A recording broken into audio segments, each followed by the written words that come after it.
Okay, guys. Where did we leave off? What happened last episode? What do you remember? We left off in the bar and restaurant. Yeah, Walton and Son's libation. We went there to A, have a very delicious, I hope it was at least, dinner. And B, because we got a little tip that our host, Reginald, might know something about said individual that witnessed The fire, yeah, it was Edgar Shelnick, right? Yeah, Edgar Shelnick witnessed the fire at the estate we were at earlier, the Levines. So I think Birdie was waiting to get a chance to talk to Reginald when he got pulled away by supposed gang members. It was the guy who came in and basically said, hey, man, we got to go. Reginald had to go talk to the bartender, Horace, to basically say, hey, man, I got to leave. We could deduce that from his gestures and kind of look of frustration. The guy who came and got him was the same dude in the nice clothes and hat that was sitting next to Birdie at that random bar where they were doing the lottery, the numbers. Yeah, Clifford's. The one staring at you at Clifford's. Yeah, who didn't raise his glass when I raised it to him. But Yep. Tate asked around and got the name of what we are led to believe a reputable jeweler, Anderson's Amazements. Great name. And I think we were... it was too late in the day for us to go there after dinner. Yep. So I think the plan is to head there in the morning. Yep. After we get some probably deserved and needed shut-eye. Absolutely.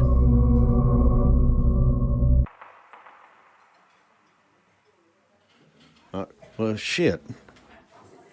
Looks like our buddy Reginald had to take off in a bit of a hurry there. Probably assumed that they're up to no good.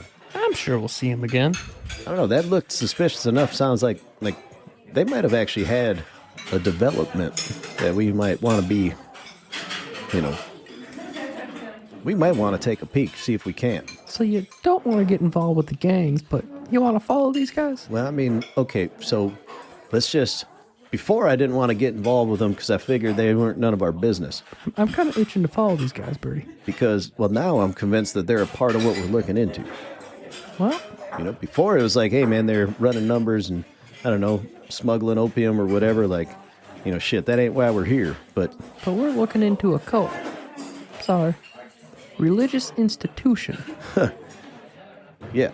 And they got to have folks operating outside of it, or at least something. I mean, we're making a lot of assumptions here, but... I mean, if no one's going in and out of this religious institution, Birdie, they got to be making money. Well, I mean, as far as we know...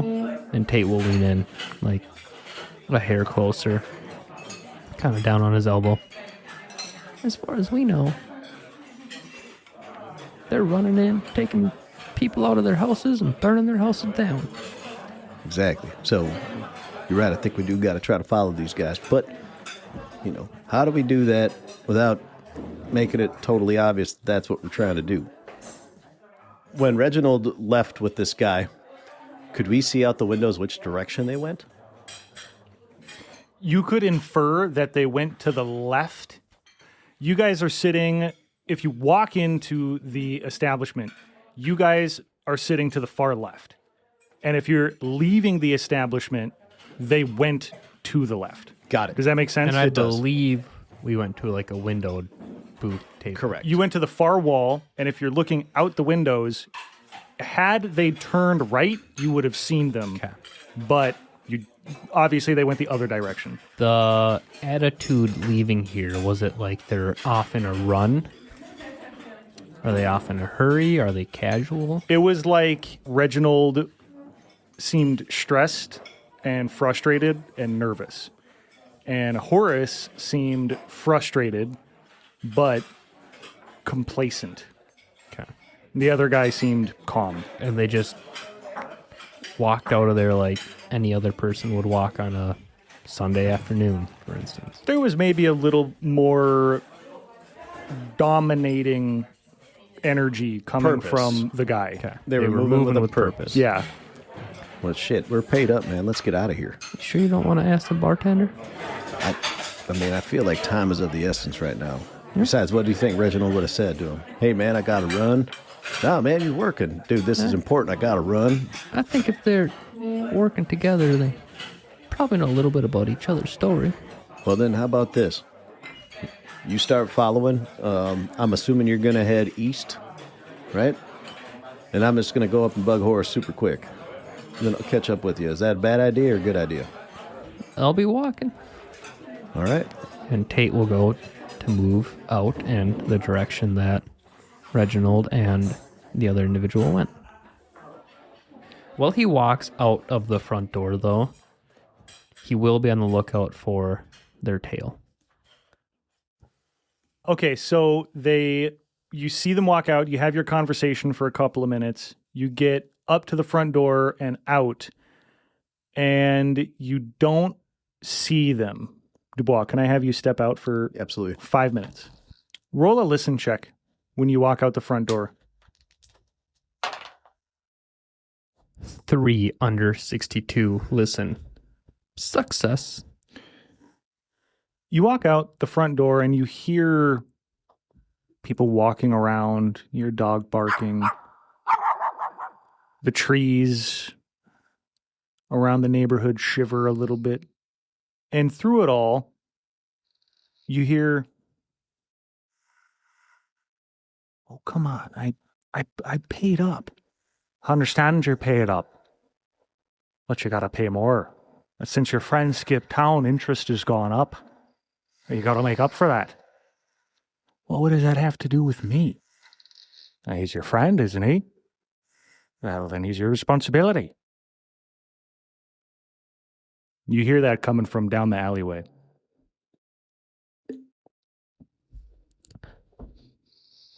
So one of the houses or buildings that would make up the alleyway, Tate would lean on the outside of the wall on like the street side. So, if he made an immediate left, he would be walking down that alleyway. Mm-hmm.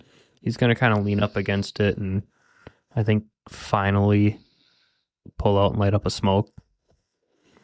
Mainly for the look of he's just out having a smoke in the cool evening air while he continues to listen. I'm giving you everything I have. Oh, that's not really my problem now, is it? Oh, we can always take more. Yeah, we can start breaking if we need to. No, it doesn't need to come down to that. All right. Tell the Mitts I'll do what I can. And if I were you, I'd tell your friend to get back in town. Pay up. Might alleviate a little bit of your problems. As Clay is standing there, he's not looking down the alley, right? He's looking across the street. Yeah. Roll a spot Kind of hidden. Paying mind to himself. Roll a spot hidden.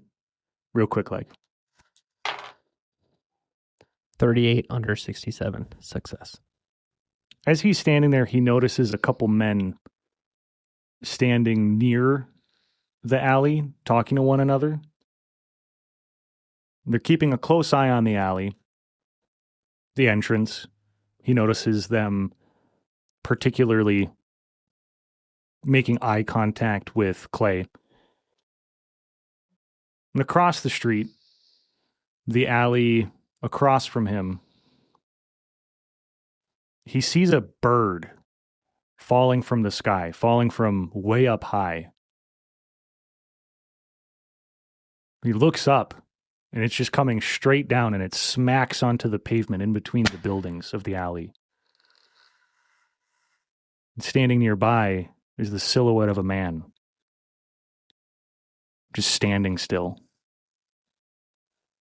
Does this silhouette look corporeal?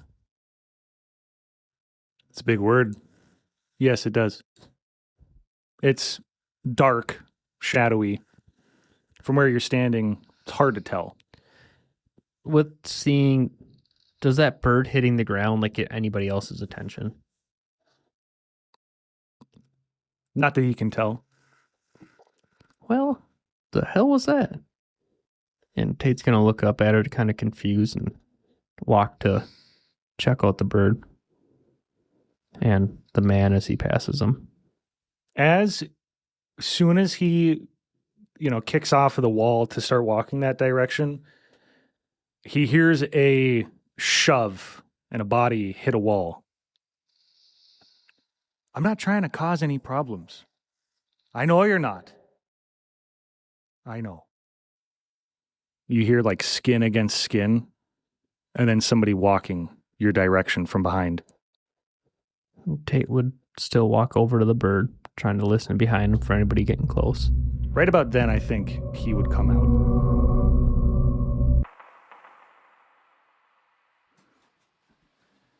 What does Birdie do? Your partner just walked out real quick.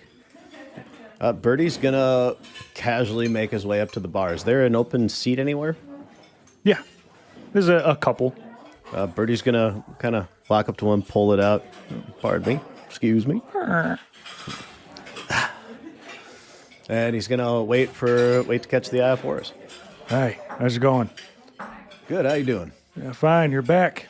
I am. Let's see. Don't got a lot of time here. I'll take a single shot of that bourbon, the Knob Creek.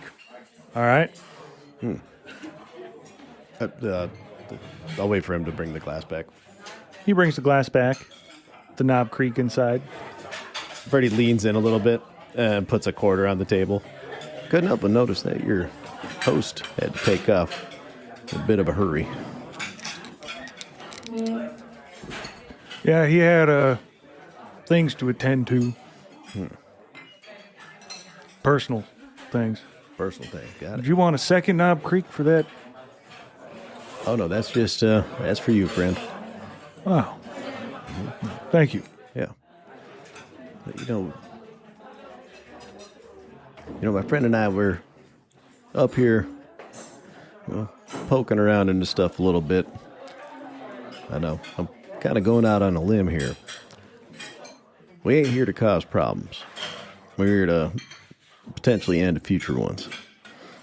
I don't want to get you mixed up in nothing, but I feel like your friend, the host there, well, I think he knows somebody that witnessed that fire over at the... Shit. Oh, the Levines? Yeah, the Levine fire. I was hoping to chat with Reginald, right? Yeah, that's his name. Yep. I was hoping to chat with Reginald to see if he's seen Edgar Shelnick recently. Oh, Edgar? Yeah. Yeah. What do you need with Edgar? Well, right now he's the only person who actually saw the fire. Edgar sees a lot of things. I know the type, but I wouldn't be doing my job if I didn't, bend his ear a bit. So is that what you're here for, the fire? No, but I can't help but feeling it might have something to do with it. Now, Edgar was in here a lot. Drank quite a bit. Friends with Reginald. Got it. So a highly reliable source is what you're saying. He frowns a little bit and lifts up his eyebrows, tilts his head like, yeah, sure. Got it. Yeah, I know that my partner and I aren't going to be in town too much longer. We got to visit a couple other of the towns around here. Maybe make our way down to Sierraton here in a little bit. Birdie's... What do you want with that place? It's kind of the... Everywhere else around here's got a story. Folks coming in and out, and that place don't. That's the thing. Folks don't come in and out. They stay in their walls. As far as I know, I haven't been there, but people like to come in and drink. Yeah, And tell stories. exactly. And at the heart of it, my job is to listen to stories. Pick out the useful bits and put away the rest. I'm going to quit beating around the bush here and just kind of get at it. We're up here looking into the folks going missing. Okay? Doesn't happen all that often, but it's been happening often enough and consistently enough to set a pattern, right? And, well, we like patterns because you can, follow them, right? We don't like them because it screams of organization and, a collective will to do bad, right? So we're up here trying to get to the bottom of that, and right now, well, that house fire, that weren't no accident. Horace! Hey! Let me get that real quick. I'll be here. Horace walks down the bar a little bit, refills a beverage, takes an order, writes it down, puts it in the window, and he comes back to you. Disappearances. We get those. Yep. So does everybody else. Yeah, but there are random disappearances, and then there are systematic disappearances. Sure. We're looking into the latter. Okay. Now, I'll tell you this right now. We don't give no shits about, opium or numbers or any of that common shit. That ain't our, that's not what we do. We're here about missing folk. They do go missing. We do. And now I'm going to ask you a direct question. Do you have any idea or any inkling as to what I'm talking about and who may or may not be involved?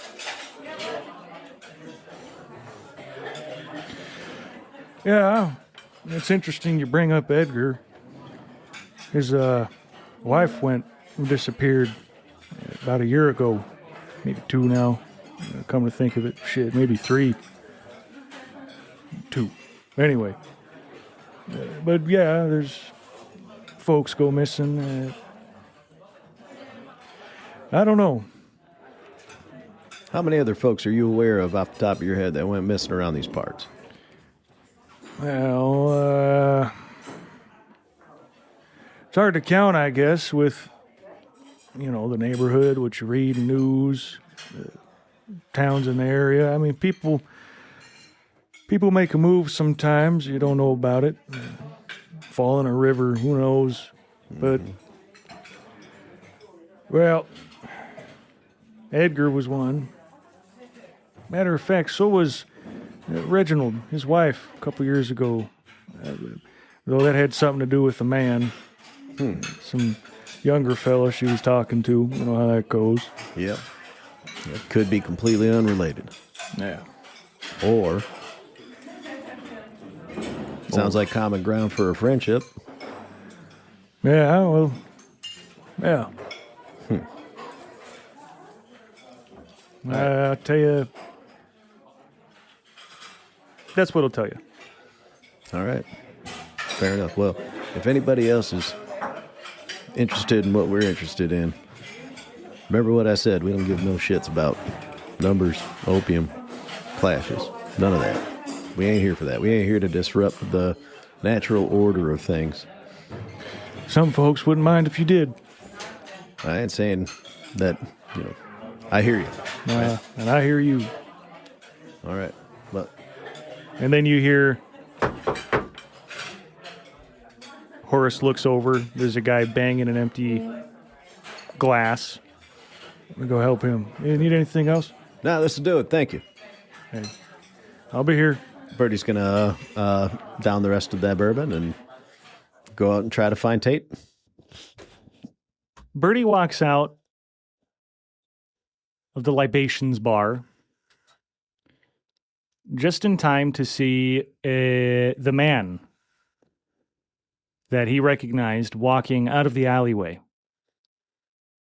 He dusts off his coat a little bit, takes a left, meets up with a group of men that are making strong glances at Tate Clay, who is crossing the street.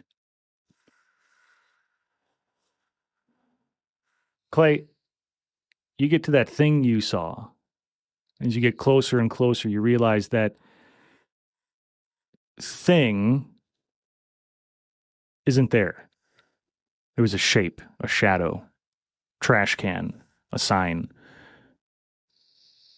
Birdie, you see him standing there looking at something on the ground. How far away is Tate from Birdie, and how far away is he from this gaggle of gangsters? Right across the street. So 40 feet? Yeah. All right. And that's how far he's away from Tate. Yep. And then the gangsters?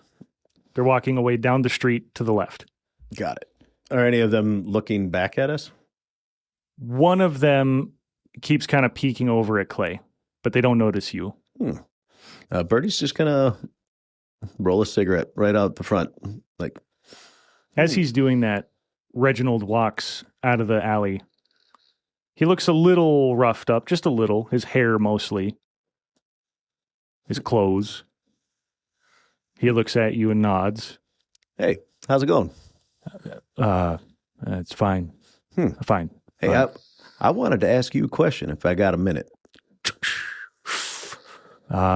I know you got to get back to work, man. I'll keep this super quick. I suppose, yeah, that's fine. What? I was actually hoping to chat with your friend here. What is it, Egg or Shellnick? While that's happening, Clay, Are both of the things not there? the bird is. Is it a black crow or raven? Roll a animal check. Roll a crocodile hunter check. Crocodile Dundee. It's a 46 on the dice, but what is that on my sheet? It could be Natural World. That'd be a good one. I think. Unless you have something better.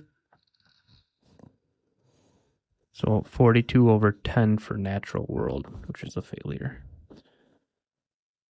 The feathers are dark. The beak is dark. But in the lighting, it's hard to tell. And it's also kind of a pile. It's a mush. It impacted pretty hard. Roll a physics check. No, I'm kidding. Tate will grab a feather and go to make his way back to the diner. When he turns around, he sees his partner, Birdie, talking to Reginald. Tate will take out his notebook and write a quick note and rip it off the paper. He writes, "I can help solve your problem. Meet me at the red tent tonight." And then he kind of folds that piece of paper up in $1. And he just holds onto it, hidden in his hand for now. And then heads over to Birdie. So what can I help you with? I was hoping to speak with your friend, Egg or Shellnick. Yeah, you and a lot of other people. Oh. I wanted to chat with him because I hear he's saw that house fire, the Levines. Oh. Yeah, how'd you hear about that? How'd I hear about the house fire? Oh, well, what do you want to know about it? Well, I met Fred, Mr. Levine. Well, sure. Yeah, we went over and poked around his house a bit and, just wanted to ask and see, if he saw how it started or anything like that. Clay walks up. Yeah, just, kind of run-of-the-mill stuff. I mean, homes don't burn down all that often. Sure. I don't know where he is. Huh. Nobody seems to. He up and vanished recently. I mean, now this might be a bit off topic, but who else is asking about him? People he owes a lot of money to. Ah, yep, say less. Bless. Yeah, I hear you. Yeah, we ain't looking Gentlemen. for him for that. Oh, Tate, how's it going? It's going. All right. I feel like we just saw each other. Oh, yeah. Reginald looks at the two. I don't know if this is one of the establishments where you don't get all that, but I want you to have this for your service. And he tucks the money with a note in it, like in one of his front pockets. He looks down and pulls it out and opens it up, takes the dollar, reads the note. Now I think we're gonna be off. He rolls it up and puts it back in and nods to you. All right. All right. Well, Reginald, you have yourself a good evening. You too. Thanks. Goes back inside. Well, share some info when we get back. All right. Let's make our way then. And we head back to the red tent. You get there. There's a couple folks in the lobby. One's reading a book. One's just checking in. Birdie's going to stand up by the receptionist desk and just wait for his turn. The fella checks in, goes about his business. Good evening. What can I help you with? I was wondering if you guys got a pot of coffee on there and back. He looks at you for a little bit too long before he answers. No. Oh, I'm sorry. Yeah, I'm in room 212. You guys you guys don't do coffee? We can. He makes strong eye contact. Okay. What can I do to get a cup of coffee? Ask for it.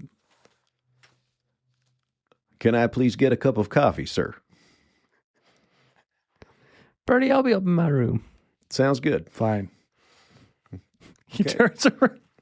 Give me a dress up of this guy. Like, he's pretty tall, pretty skinny, and he's got a really thin hairline, very, very thin, and his hair is a little long and combed over to the side. He's got he's got really big bags under his eyes. He's a very tired looking guy. Birdie's gonna wait. Like, he's standing a little straighter, puffing his chest out just a little more. Like, don't mistake my kindness for weakness. I will fuck you up. The guy turns, goes into that room that the receptionist earlier went into. You hear some clicking and clacking, a little bit of muffled words. He comes out, he looks at you. I'll be out in a minute. I'll be here. Me too. Okay, then. Tate breaks into a flask when he gets into his room. Did you put a time down for when Reginald should arrive? No, it just said tonight. Okay.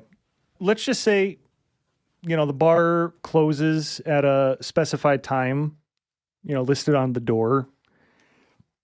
You'd remember it closes at 9:30.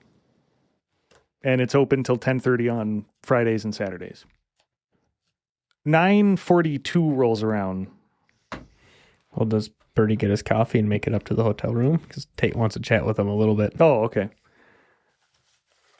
After, a couple minutes, the receptionist goes back into that room, comes out with a very steaming hot cup of coffee. It's very full.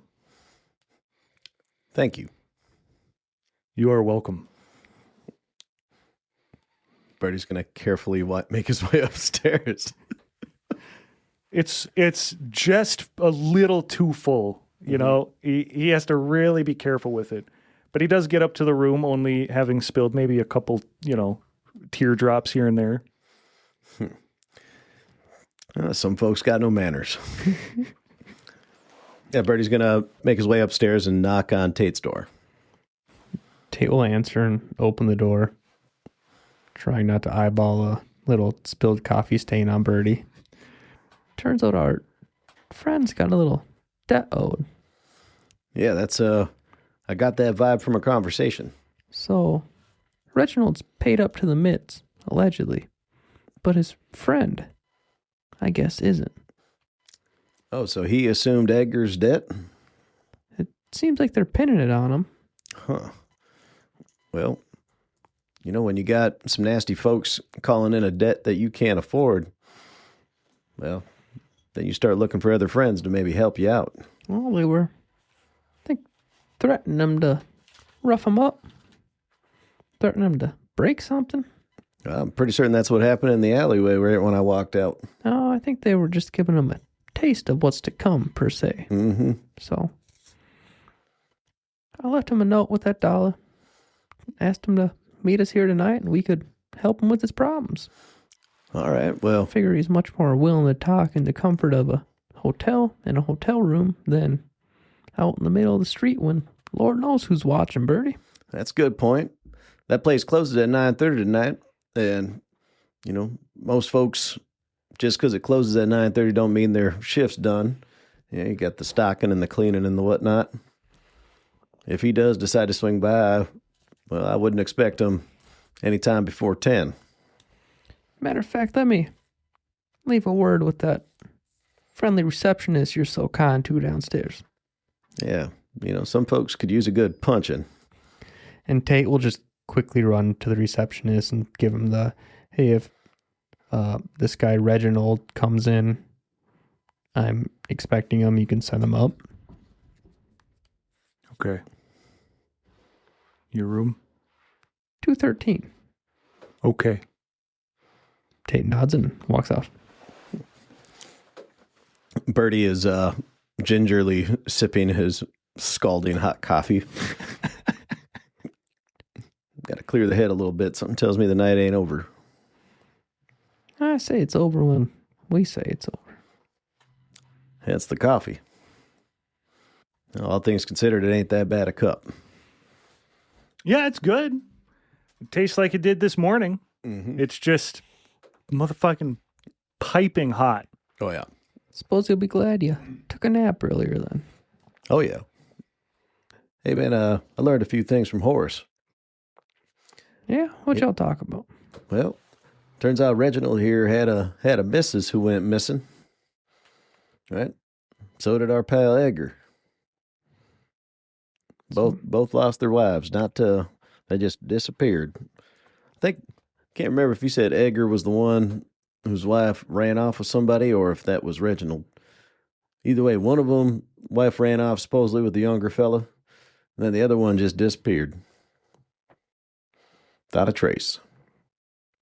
That seems to match our story a bit. It does. You got either the wife or what's his name's sister down the street. Yep, Levine. Levine, the mom or the sister. Mm-hmm. Clearly wasn't the dad because he went for his pistol for it. You know, that makes me wonder. Well, we gotta dig into the info we were given again, see if there was any, I don't know, gender discrepancies on which folks were going missing and, you know, how many. Like, is it all just a bunch of women? You know, or men folk getting taken too? Might be a good question for Creedmoor. If they're taking mainly women, could be some sort of trafficking ring. It could be something. Either way, we don't have enough info yet. Or they're using people to get relationships started and have these women run off. Yep. Too early to tell. Just a preliminary guess. You got the folder in here, or do I got to go to my room to get it? Well, of course it's in here. And Tate will rumble around the closet a little bit, open up the safe, and pull it out. Birdie's going to reread the notes on the mission and what we were given, all the data. And it's just a handwritten scrap of paper of the pertinent data that they gave us. Oh, you don't have the original? I figured it's best not to hang around that. Got folks snooping around and all, Birdie. All right. Well, Birdie's going to look at it and try to tell from memory if it's got all the pertinent info or not. He does not remember any mention of gender specifics or anything like that. But everything else, you know, in the handwritten note looks, you know, the same as what he remembers. Do you want me to read or do you want the letter back up? How about just a real quick Cliff Notes? Okay, hold on. Let me pull it up so I give you the best of the best of the best Cliff Notes.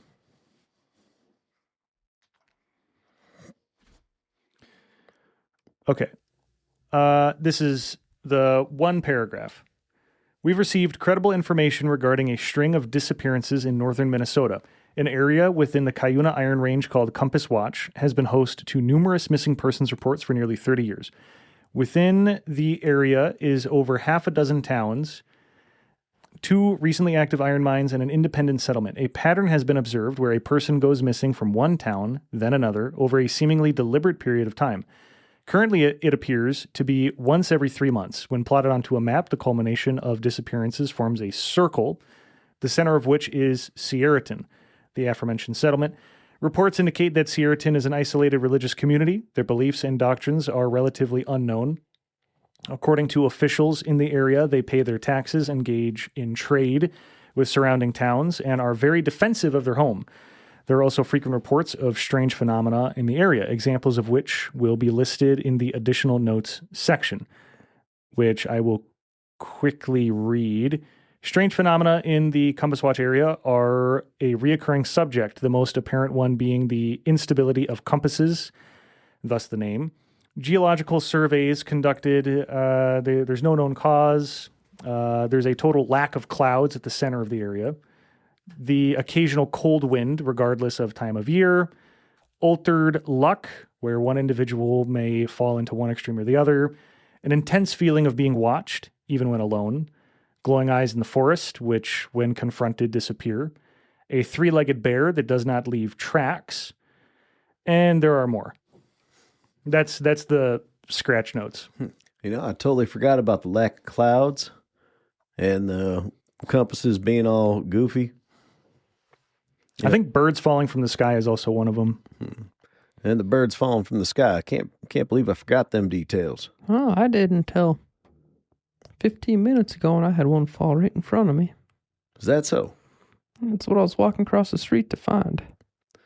Well, tell me about it. I looked over, and there was a bird. Dive bombing from the sky. Smack on the ground.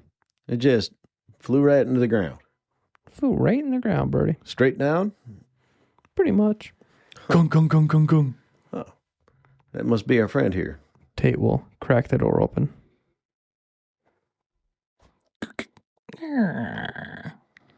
It's Reginald. Come in, good sir. Thank you. Something tells me your friends call you Reggie. Am I right on that? Friends, yeah. All right. Some of them. Well, Reggie, take a leap there. Horace said you guys were investigators. That's right. Federal. Of a sorts, yeah. Okay. Well, I thought you pointed us out. You stick out. A lot of people come through town. Some folks, you can tell their demeanor, way they're dressed. I might need your help with how to not look like that at some point. Yeah, I pegged you guys as either reporters or investigators. Horace confirmed investigators. He owes me a dime for that. Well, best to collect then. It'll be on my check. Nice. Speaking about Owen, sounds like you're in deep for not just yourself. Yeah. A friend of mine, I think you guys are looking for it. Edgar. He took out a pretty bad debt with the Winsies. And, so did I. Not nearly as bad as his. Now Edgar went missing. They're looking to collect, so. Did you vouch for Edgar to them, or? No, they just. But you knew him and they don't give a shit. Yeah. I think they're hoping I'll go get him. Where'd he go? I'd be taking a guess. He didn't tell me. Probably Answorth. That'd be my guess. Why do you say Answorth? Well, that's Horace said you weren't looking into gangs, and I'm starting to believe that. The claw drags and the winsies have been in conflict for a bit. Winsies primarily are here, and the claw drags are primarily Answorth. So if Edgar didn't want to deal with the winsies, he'd go there. Some type of the enemy of my enemy is my friend. Well, it's not very often one side goes to the other, you know. Well, there was that ambush earlier today Yeah, at the carriage. yeah. Well, this town didn't used to be like that. You been here your whole life? Yeah, about, When did it start being like that? well, the violence. Yeah. I mean, there's always been a little bit of it. You know, people flowing up and down from the cities, up toward Canada, down from Canada, back to the cities.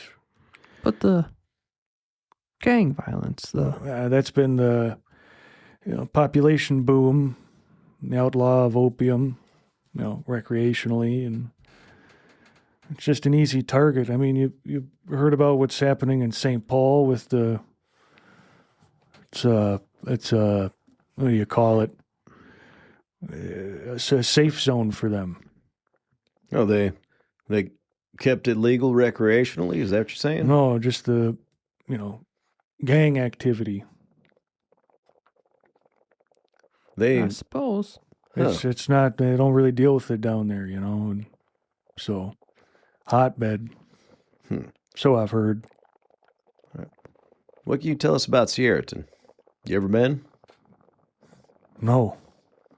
He scrunches his eyes like like almost as if it were a silly question to ask. No, I've never been. How long's that been here? Long time. As long as I've been here, longer. It's before my time. You know anybody who's been there before? Not inside, no. You know anyone that's come from there before? I've met a few folks from there. What does this have to do with Edgar, if you don't mind my asking? Well, we've seen a pattern of folks going missing. Right? Enough of them gone missing over the years to establish a pattern, and we're up here looking into that.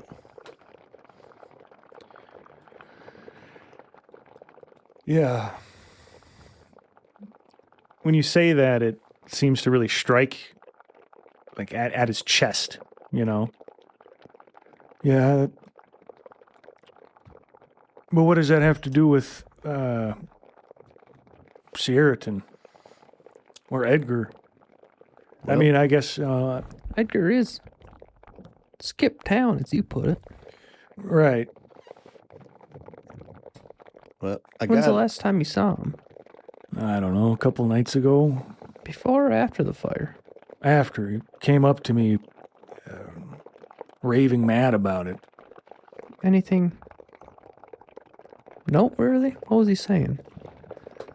What was he saying?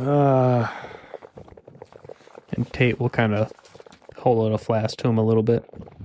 Partake? No, thank you. He said something about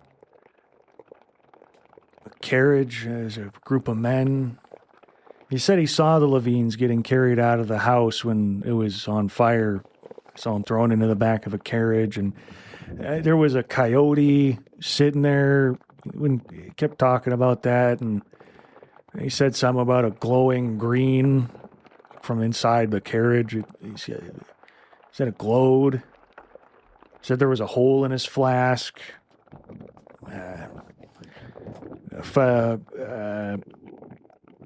Something was shiny on the people. I don't know. He just kept going on. Well, we have reason to believe that house fire was intentionally set as a cover-up for a kidnapping. That's not what the sheriff said.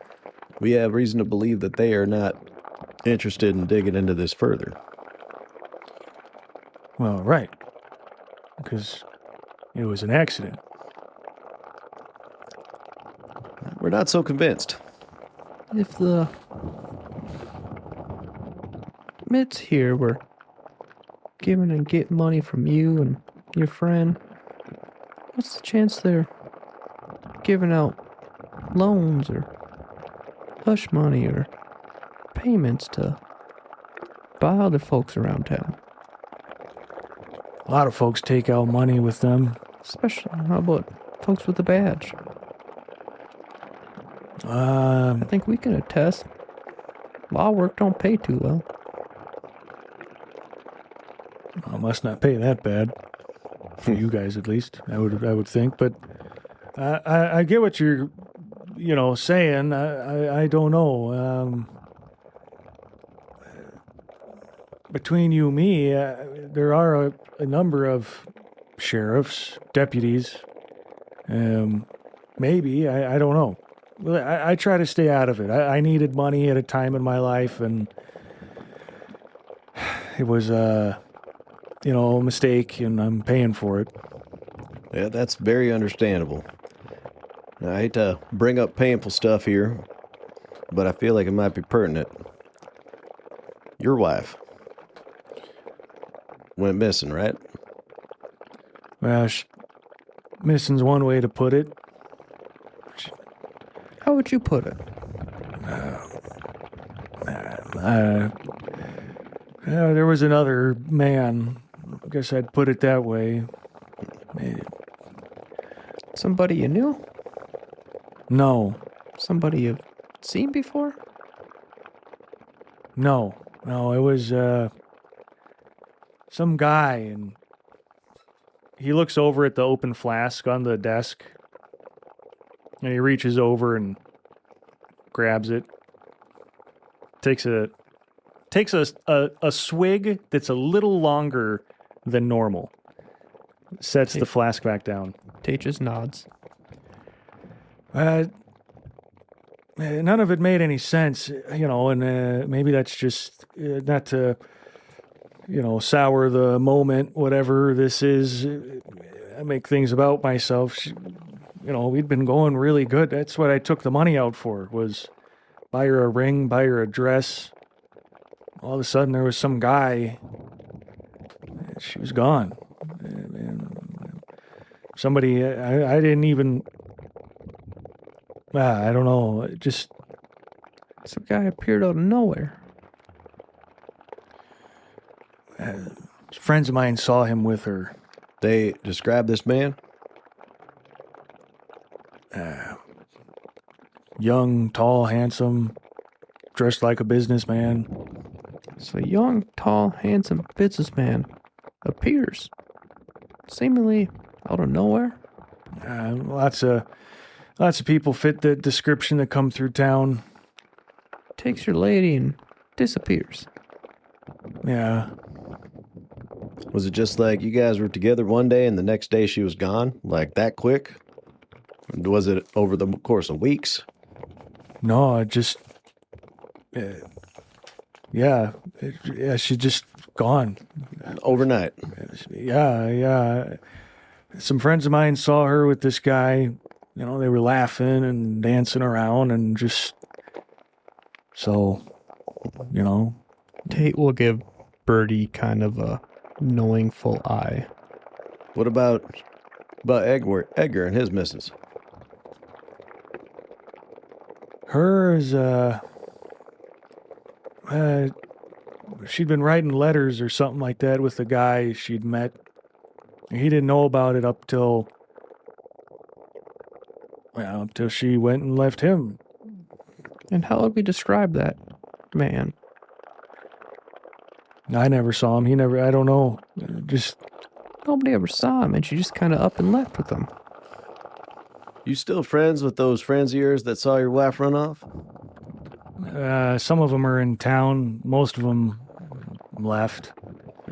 But he was going to say a little bit more about the Edgar. Yeah. It killed him. He had a wife, too. Or he had a daughter, too. She took her with. He found the letters. I sat down with them and read them all. It's, it was living a fantasy in a way. Reginald, I think we've picked that scab long enough. Really appreciate your, coming forth and being honest with us on that. If you're looking for Edgar, I would check around in Answorth. He's got a high propensity for drink and, whatever women he can afford. Shouldn't be too hard to find then. I wouldn't think so. He grabs the flask again and takes another greedy sip. Tate, you got anything else for him? I don't think right now, but we're going to do what we can to help you out and get you back up where you need to be. Thanks. All right, well, I'm gonna... If you don't need anything else, I guess, you know where to find me. And you, us. Yep, thanks again. He'll get up. He'll walk out. When he puts his hand on the door handle, he leaves it on just for an extra 2 seconds. You hear him, and then he opens the door and leaves. Birdie, I don't know about you, but a little bit of sleep and digestion of this information might not be the worst. Yeah, I agree. I can't help but feeling that both these women going missing. Folks are willing to burn a building down to cover up a kidnapping. Yeah, hell of a lot easier to write some letters and, get somebody to step in and spread a tale about Mrs. going missing. And these women up and left everything at damn near the drop of a hat. Exactly. Everything we know and we've seen, wouldn't surprise me if there's some sort of heebie-jeebie going on with this. Yeah, it definitely doesn't fit the normal bill, so. Probably fits phenomena like we're here for, so. We'll see. Tomorrow morning, hit an appraiser and, hell, maybe Answorth. We'll definitely think about that for sure. All right, I'm going to hit the hay. Clay sits on the end of his bed for a while. It's quiet. There's a gas burner keeping the lights on, keeping the room warm, bright. Has this hum to it, this...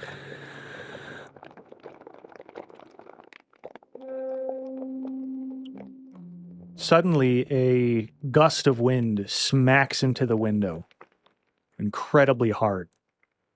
The window buckles against it.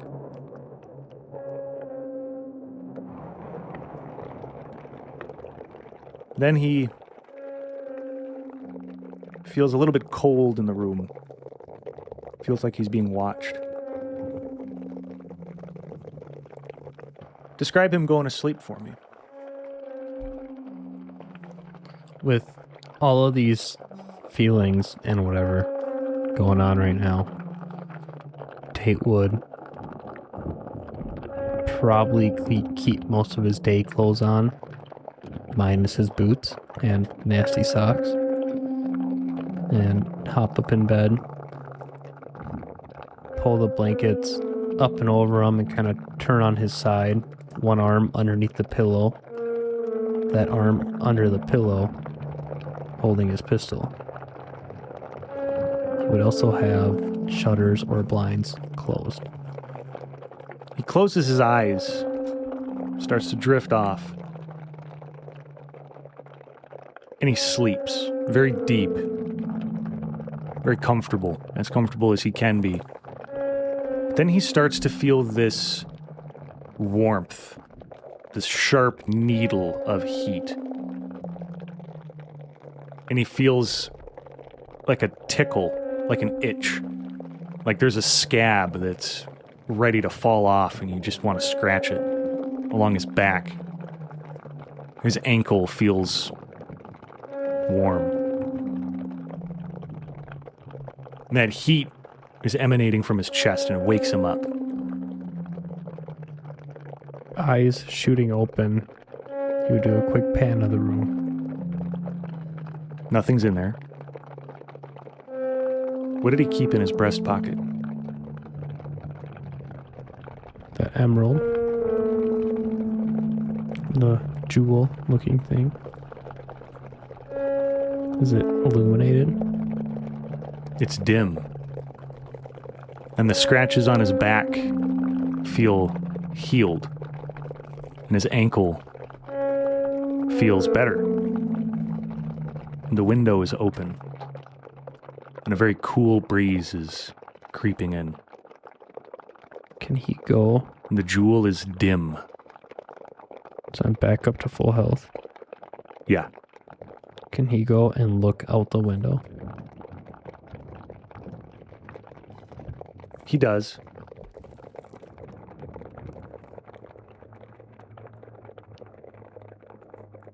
There's nothing but the moon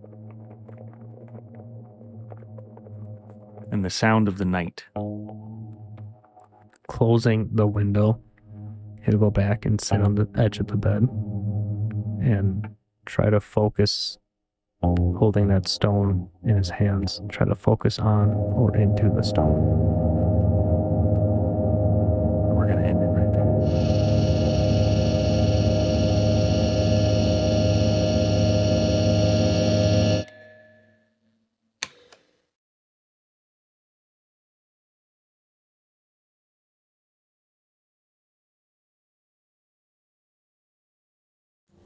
Hello, everybody. It's me, your boy, your friend, your man, your earhole companion.